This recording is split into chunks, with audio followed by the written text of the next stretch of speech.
أعوذ بالله من الشيطان الرجيم. شهر رمضان الذي أنزل فيه القرآن هدى للناس وبينات من الهدى والفرقان.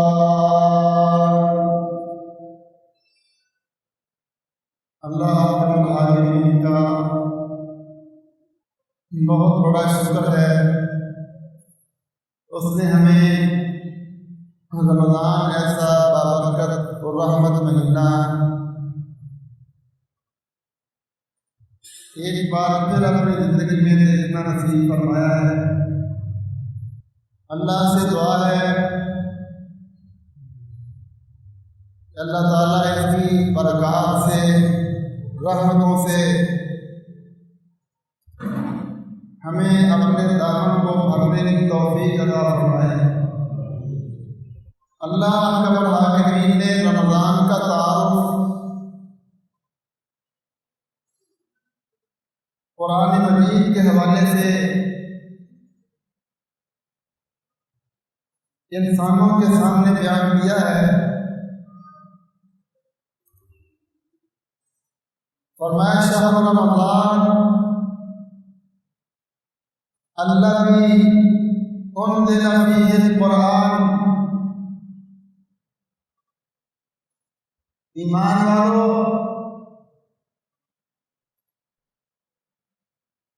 رمضان کا مہینہ وہ ہے جس میں قرآن اتارا گیا۔ ھدی للناس، جو ساری دنیا کے لیے ہدایت والا نظام ہے، ہدایت والا قانون ہے۔ وبینات من الہدی،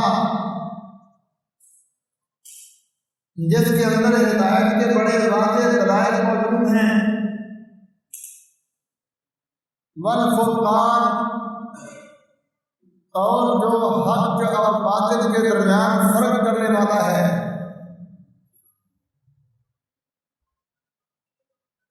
گویا اللہ کے محاکمین یہ سمجھانا چاہتے ہیں، اے انسانوں، یہ رمضان تمہارے لیے ہدایت کا مہینہ ہے۔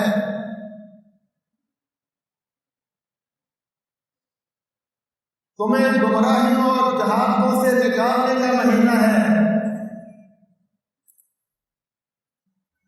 کفر اور شرک کے ظالمانہ نظاموں سے آزادی دلانے کا مہینہ ہے۔ باطل نظریات،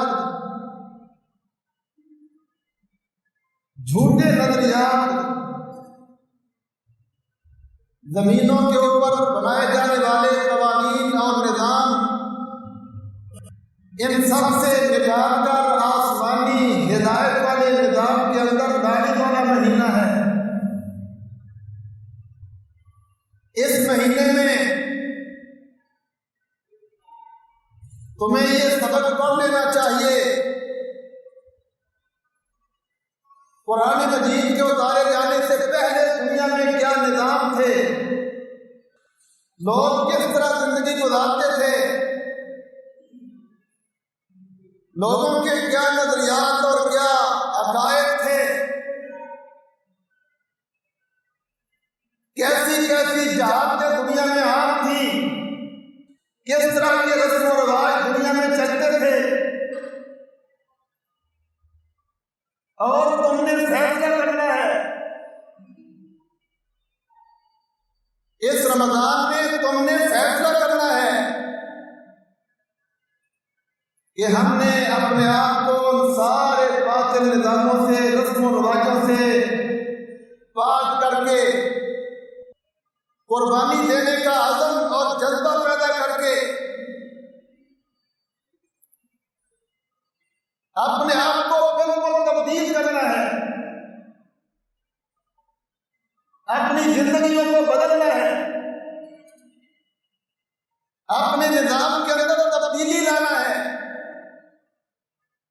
حجامت لباس سے لے کر ساری زندگی کے معاملات کو یکسر تبدیل کرنا ہے۔ ذرا اس کے پس منظر میں جاؤ۔ دنیا میں ابھی محمد رسول اللہ صلی اللہ علیہ وسلم تشریف نہیں لائے، بے حیثیت رسول، بے حیثیت نبی آپ نے اعلان نبوت نہیں کیا، قرآن مجید نہیں اتارا گیا، تو دنیا میں کیا نظام تھے؟ یہودیوں کے نظام جو مالی لالچ کے اندر، مفاد پرستی کے اندر اس دنیا کی سہولتوں کو حاصل کرنے کے لیے، خواہشات کے مطابق زندگی گزارنے کے لیے اللہ کی شریعتوں کے باغی بنے ہوئے تھے، حلال حرام کے نظام اپنی طرف سے بنانے والے تھے۔ عیسائیوں کو دیکھو، انہوں نے بھی اپنے نبی عیسیٰ علیہ السلام کی تعلیمات کو چھوڑ دیا تھا، اپنی کتاب انجیل کو ترک کر دیا تھا، اپنی طرف سے دین بنا کر، نیکیاں بنا کر وہ سمجھتے تھے کہ ہم دنیا میں بہتر لوگ ہیں۔ بتوں کی پوجا کرنے والے مشرکین کی طرف دیکھو، وہ رب کے ہی صفات اور قدرتوں کے منکر بن چکے تھے۔ وہ سمجھتے تھے کہ دنیا کا نظام یہ بزرگ چلاتے ہیں، یہ بڑے بڑے نیک لوگ یہ دنیا کا نظام چلاتے ہیں اور اللہ بھی ان کا محتاج ہے۔ آپ روئے زمین پر آباد انسانوں کے، قوموں کے نظاموں کو دیکھو، کئی وہ لوگ تھے جو اللہ کے وجود کے ہی منکر تھے، جو سمجھتے تھے یہ زمانہ خود بخود بنا ہے، کوئی اس کو بنانے والا نہیں۔ کہیں آگ کی پوجا ہو رہی ہے، کہیں کسی چیز کی پرستش ہو رہی ہے، اور یہ ساری دنیا جہالتوں میں، گمراہیوں میں، کفر اور شرک کی طرف جا رہی تھی، جہنم کے کنارے تک پہنچی ہوئی تھی۔ اللہ کا حاکمین کو ایسے خوفناک وقت میں، جب کوئی بھی عبادت ہدایت والا نہیں، اللہ کی عبادت والا نہیں، جہالتوں گمراہیوں کے اس خوفناک وقت میں اللہ کے حاکمین نے یہ فیصلہ کیا کہ میں اپنے اس بندوں کو، ان بندوں کو ہدایت دوں، ان کو جہالتوں سے نکالوں، ان کو گمراہیوں سے نکالوں، ان کو دوزخ سے بچاؤں، ان کو جنت کا راہی بنا دوں، ان کی بدبختیوں کو ختم کر کے سعادتوں، نیک بختی والی زندگی عطا فرماؤں۔ کتنا بڑا فیصلہ اللہ کا حاکمین کا، ان انسانوں پر جو گمراہ ہیں، جو جہالتوں میں ہیں، جو کفر اور شرک کی گندگیوں میں لتڑے ہوئے ہیں، اللہ ان پر بھی رحمت کرنے کا فیصلہ کر رہے ہیں۔ انسان ذرا سوچے تو صحیح، آج لوگ کہہ دیتے ہیں اللہ ہماری سنتا نہیں، ہم گناہ گار ہیں، اللہ ہماری سنتا نہیں۔ ان بیوقوفوں کو سمجھ ہونی چاہیے کہ اللہ نے تو اس وقت رحمتوں سے نوازنا چاہا تھا جب دنیا میں کوئی ایک اللہ کو پکارنے والا ہی نہیں تھا۔ اب اللہ بھلا کیوں نہیں سنے گا؟ شیطان کے پھیلائے ہوئے یہ وسوسے ہیں جنہوں نے انسانوں کو روک دیا۔ انسان اپنے من گھڑت مصنوعی